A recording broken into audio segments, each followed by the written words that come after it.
റിയാസ് മൗലവി വധക്കേസിൽ പ്രോസിക്യൂഷന്റെ വാദങ്ങൾ തള്ളുന്നു വിധി പകർപ്പ്.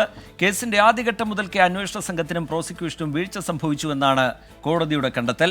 പ്രതികളുടെ RSS ബന്ധം തെളിയിക്കാൻ കഴിഞ്ഞില്ല. ഒന്നാം പ്രതിയുടെ വസ്ത്രങ്ങളിൽ കണ്ട രക്തസാമ്പിളുകൾ DNA പരിശോധന നടത്തിയില്ല എന്നും കോടതി ചൂണ്ടിക്കാട്ടുന്നു. കാണാം ഇന്നത്തെ ലീഡ് സ്റ്റോറി.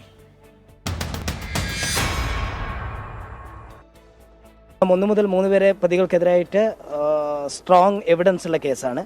അതിൽ ഏത് ന്യായീകരണം പറഞ്ഞു കഴിഞ്ഞാലും ഒന്നാം പ്രതിക്കെതിരായ 100% തെളിവുകൾ, DNA അടക്കമുള്ള തെളിവുകൾ എന്ന് പറഞ്ഞാൽ സ്വീകരിക്കത്തക്കതായ തെളിവുകൾ കോടതിയുടെ മുമ്പിൽ നിരത്തിയിട്ടുണ്ട്.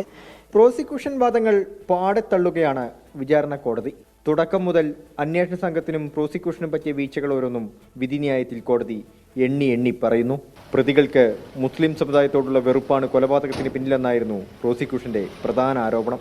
എന്നാൽ ഇത് തെളിയിക്കുന്നതിൽ പ്രോസിക്യൂഷൻ പരാജയപ്പെട്ടു. പ്രതികളുടെ RSS ബന്ധം തെളിയിക്കുന്നതിലും വീഴ്ച സംഭവിച്ചു.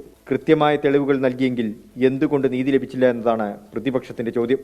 നിലവാരമില്ലാത്തതും ഏകപക്ഷീയവുമായ അന്വേഷണമാണ് കേസിൽ നടന്നതെന്ന് കോടതി ചൂണ്ടിക്കാണിച്ചു. ഒന്നാം പ്രതിയുടേതെന്ന് പ്രോസിക്യൂഷൻ ആരോപിക്കുന്ന മുണ്ട്, ഷർട്ട് എന്നിവ പ്രതിയുടെ DNA സാമ്പിളുമായി പരിശോധന നടത്തിയില്ലെന്നും കോടതി കണ്ടെത്തി. കേസിന്റെ തെളിവെടുപ്പ് സമയത്ത് പോലും വീഴ്ചയുണ്ടായി. അതിനാൽ പ്രതികൾക്ക് മേൽ ചുമത്തിയ കുറ്റങ്ങൾ നിലനിൽക്കില്ലെന്നും വിധിന്യായത്തിൽ പറയുന്നു. 24 കാസർഗോഡ്.